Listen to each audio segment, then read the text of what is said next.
নন্দিত নেত্রী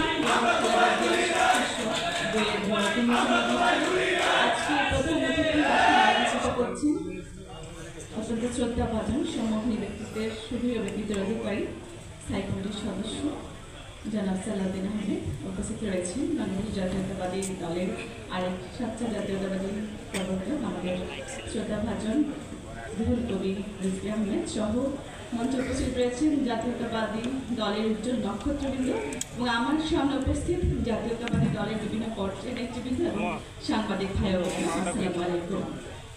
বাংলাদেশের ইতিহাসে বেগম খালেদা জিয়ার মতো এমন উত্তালময় সংগ্রামময় জীবন আর কখনো কেউ পার করে। Full stop. বাংলাদেশের ইতিহাসে বেগম খালেদা জিয়ার মতো এমন উত্তালময় সংগ্রামময় জীবন আর কখনো কেউ পার করেনি। Full stop. বিশ্বের ইতিহাসে নেলসন ম্যান্ডেলা, মহাত্মা গান্ধী, জওহরলাল নেহরু এবং এমনকি শেখ মুজিবুর রহমান সাহেবও কারাবরণ করেছিলেন। তবে তিনারা তা কারাবরণ করেছেন উপনিবেশিকবাদ কিংবা অভ্যন্তরীণ উপনিবেশবাদের কাছে। কিন্তু আমাদের দেশনেত্রী বেগম খালেদা জিয়া কারাবরণ করেছেন কার কাছে? স্বগোত্রীয় স্বদেশীয় রাজনৈতিক প্রতিদ্বন্দ্বীদের কাছে।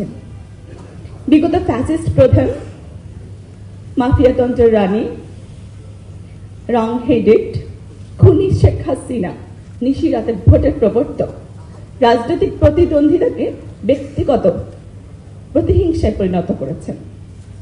সেই জায়গা থেকে আমাদের নেত্রী বেগম খালেদা জিয়া শত নির্যাতন সহ্য করেও যখন জুলাই অভ্যুত্থানের পরে বাংলাদেশে মুক্ত বাতাসে তিনি বক্তৃতা করেছিলেন, সেই বক্তৃতার ভাষা কি ছিল?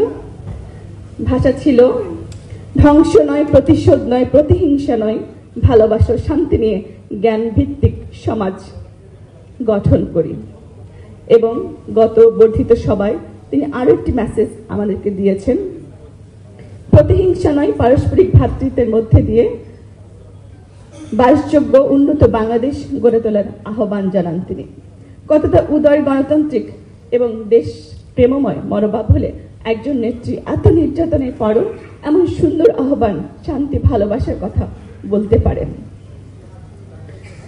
শহীদ রাষ্ট্রপতি জিয়াউর রহমানের জাতীয়তাবাদ, আত্মনির্ভরশীল বাংলাদেশ এবং দেশনেত্রী বেগম খালেদা জিয়ার আপোষহীনতা এবং দেশ পরিচালনায় তাদের মিতব্যয়িতার ধারককে আমাদের ভারপ্রাপ্ত চেয়ারম্যান জনাব তারেক রহমান। আর সে কারণে তার সকল বক্তৃতায় একটা কথায়, একটা মেসেজ আমরা দেখতে পাই।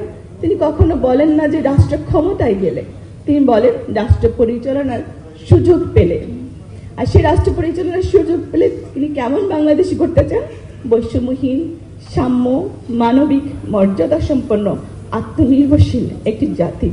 আর সে কারণে আমরা সেই জাতি গঠনে আমাদের সকলকে সুদৃঢ় ঐক্যবদ্ধ থাকতে হবে, কারণ সুদৃঢ় ঐক্য রুখে দিতে পারে সকল ষড়যন্ত্র। ধন্যবাদ সকলকে।